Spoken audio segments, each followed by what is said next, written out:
Shalom dan selamat pergantian hari bagi kita semua. Marilah teman-teman di hari yang baru ini kita kembali merenungkan kebenaran firman Tuhan. Hari ini teman-teman, kita mau membahas tentang rokok. Ya, kita mau membahas tentang rokok hari ini. Mari kita mulai renungan kita dengan satu pertanyaan. Apakah orang Kristen atau seorang pengikut Kristus itu boleh merokok?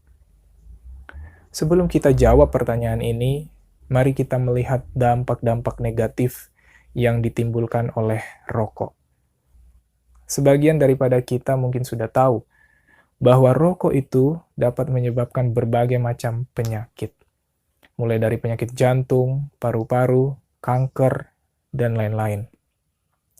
Dan kita tahu bahwa di bungkus rokok itu sendiri ada tertulis rokok membunuhmu, atau merokok membunuhmu. Jadi dari situ kita sudah melihat ya teman-teman bahwa rokok itu membunuh. Ketika kita merokok itu artinya kita sedang membunuh diri kita secara perlahan. Dan artinya juga ketika kita memberikan rokok kepada orang lain, itu artinya kita sedang membunuh seseorang itu secara perlahan. Karena di bungkus rokok itu sendiri sudah tertulis, rokok membunuhmu. Dan kita tahu bahwa perintah Tuhan di dalam 10 hukum mengatakan jangan membunuh. Itu artinya teman-teman ketika kita merokok, kita sedang melanggar perintah Tuhan, yaitu jangan membunuh. Dari sini kita bisa melihat bahwa seorang Kristen itu seharusnya tidak boleh merokok. Seorang pengikut Kristus tidak boleh merokok. Mari kita lihat lebih dalam lagi teman-teman. Dampak negatif yang diberikan oleh rokok ini. Mari kita membaca satu kutipan di dalam buku Child Guidance, halaman 404 paragraf yang pertama. Di sana dikatakan, tembakau mempengaruhi otak dan mematikan kepekaan, sehingga pikiran tidak dapat memahami perkara-perkara rohani.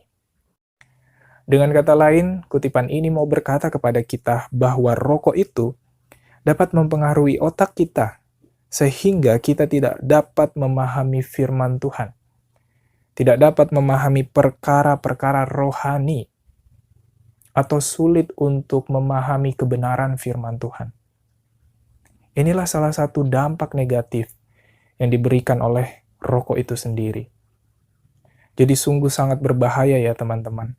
Bayangkan ketika kita merokok dan itu membuat otak kita tidak bisa mengenal kebenaran Tuhan atau sulit mengenal perkara-perkara rohani. Tentunya Tuhan tidak berkenan akan hal tersebut. Tuhan mau supaya kita menjaga otak kita, sehingga kita dapat memahami kebenarannya, mengenal Tuhan kita. Ya kan?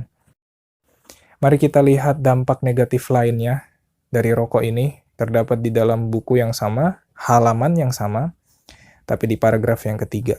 Di sana dikatakan, minuman alkohol dan tembakau telah membuktikan kutukan yang besar terhadap manusia. Bukan hanya melemahkan tubuh kita dan mengaburkan pikiran, tetapi juga merusak moral. Ketika akal sehat berpikir dibuang, sifat kebinatangan akan mengambil alih. Kutipan ini secara tidak langsung mengatakan bahwa rokok itu dapat merusak moral. Ya, rokok dapat merusak moral. Kutipan ini juga mau berkata bahwa rokok itu menyebabkan sifat-sifat kebinatangan muncul dalam diri seseorang tersebut.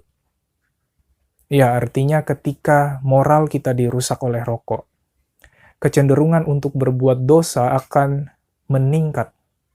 Dan bukan hanya kecenderungan untuk berbuat dosa yang meningkat, tetapi juga kuasa untuk menolak dosa itu juga dilemahkan. Kita semakin sulit untuk menolak dosa ketika kita merokok.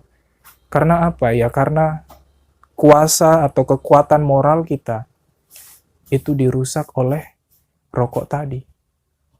Tuhan memberikan kita kuasa moral, kuasa untuk menolak dosa dan berbuat yang baik.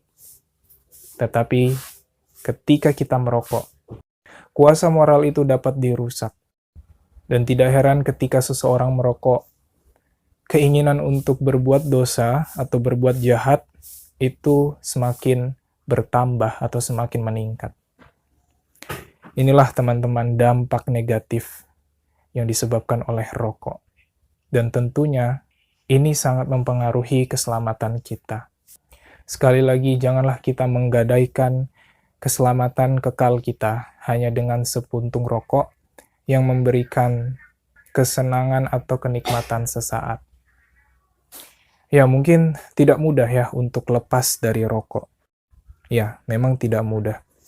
Tapi ada satu nasihat yang harus kita dengarkan. Bagi siapapun dari antara kita yang mau lepas dari perhambaan dosa yang satu ini.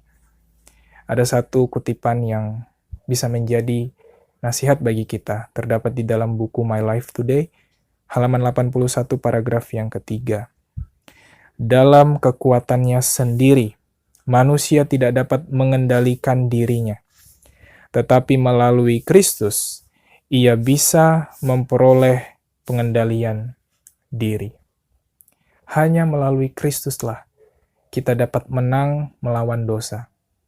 Hanya melalui Kristus kita bisa memperoleh pengendalian diri.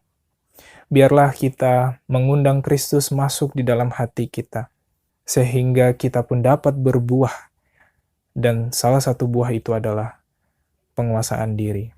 Seperti yang tertulis di dalam Galatia 5 ayat 22 dan 23, tetapi buah roh ialah penguasaan diri.